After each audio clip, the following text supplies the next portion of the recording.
Hey kids, I'm just here looking for the next story to tell. No, we see pretty in that story time series. By my calculations, I say we start on page 265. This is the Hunchback of Notre Dame.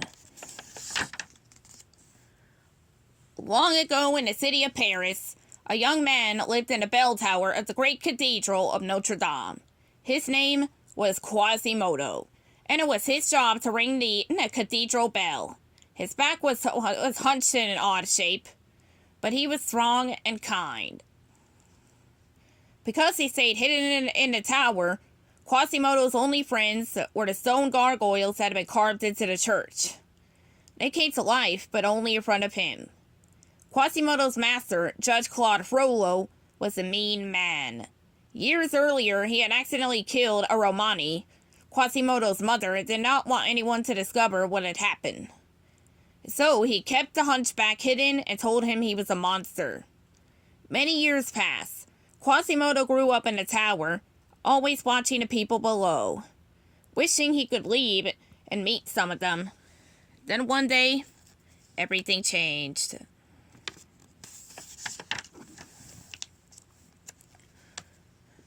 Once a year, all of Paris prepared for the day known as the Festival of Fools.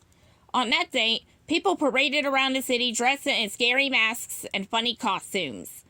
The person with the best mask was crowned the King of Fools. Up in the cathedral, the gargoyles watched the merriment in the streets below. One of them asked Quasimodo if he had ever thought of leaving the tower.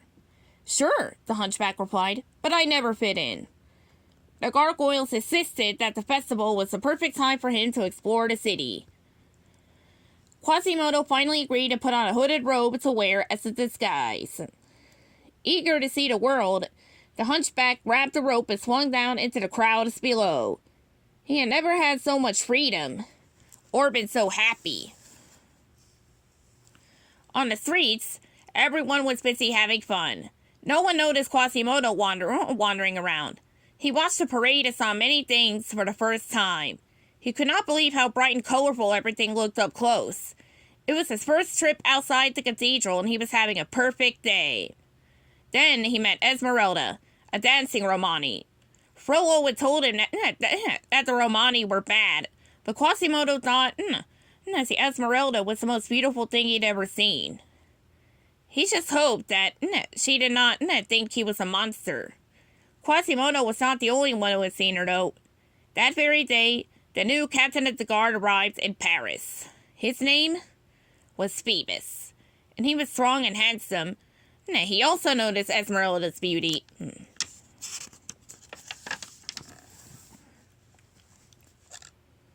Later that day, Quasimodo was crowned King of Fools for having the best mask. The crowd laughed until they saw the mask was not a mask at all. It was his real face. Then they became very mean and tied him up. They called him names and threw things at him. Quasimodo cried for help, but no one stepped forward. Esmeralda was outraged. She ran to the hunchback and freed him. Frollo saw what Esmeralda had done and was very angry. He ordered Phoebus to arrest her. But Esmeralda and her gray goat Jolly ran into the cathedral, where they would be safe.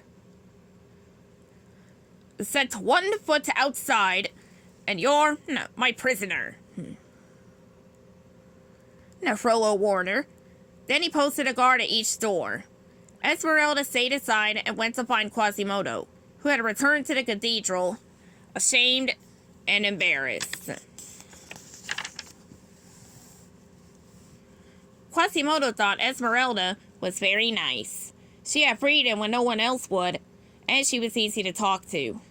He decided his master must be wrong about the romani, and if Frollo was wrong about Esmeralda, maybe he had been wrong about Quasimodo too. Maybe he wasn't a monster after all. The hunchback decided to help the beautiful gypsy, romani, escape. Quasimodo carried Esmeralda and Jolly down the side of the cathedral. When they reached the streets, Esmeralda asked her new friend to come with her to a Romani hideaway called the Court of Miracles. Quasimodo would not leave, so she gave him a special amulet that would help him find her if he needed to. This will show you the way, she promised. When you wear this woven band, you hold the city in your hand. Then she hurried away. When Frollo learned that Esmeralda had escaped, he ordered Phoebus to burn down the home of anyone who had helped the gypsies who might be keeping Esmeralda's location, Romani, who might be keeping Esmeralda's location a secret. Phoebus refused, so Frollo's soldiers started to set buildings on fire. The captain could not stand to see anyone hurt, so he rescued a family that was trapped in a burning building. Frollo was furious and tried to kill him. As Phoebus tried to get away, one of Frollo's archers hit him in the back with an arrow. Esmeralda found the wounded captain and brought him, to the bell tower. She asked Quasimodo to hide him. The hunchback agreed, for he could see that the two were in love. Even though Quasimodo knew Esmeralda would never care for him the same way, he would still do anything for her.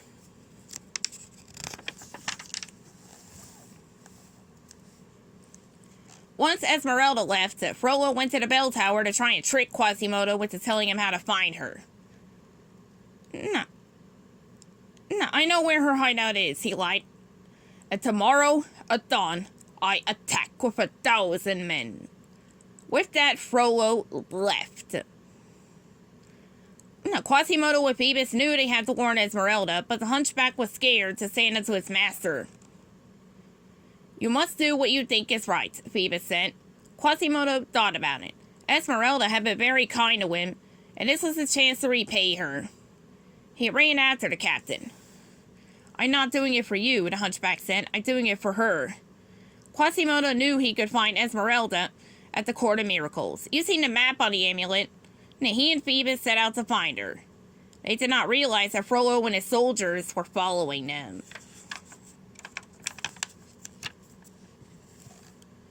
Soon after, Quasimodo and Phoebus had arrived at the Romani hideout. Frollo burst in and arrested them all. Esmeralda and Phoebus were led off to prison, while Quasimodo was chained up in the cathedral's tower. But chains could not hold the determined bell ringer. Breaking free, he rushed to the prison, arriving just as Frollo was about to kill Esmeralda. Quasimodo rescued her and raced back to the safety of the bell tower. Lifting her up in his arms, Quasimodo shouted down to Frollo and his men to leave them alone. Frollo could not believe the hunchback had betrayed him. Again.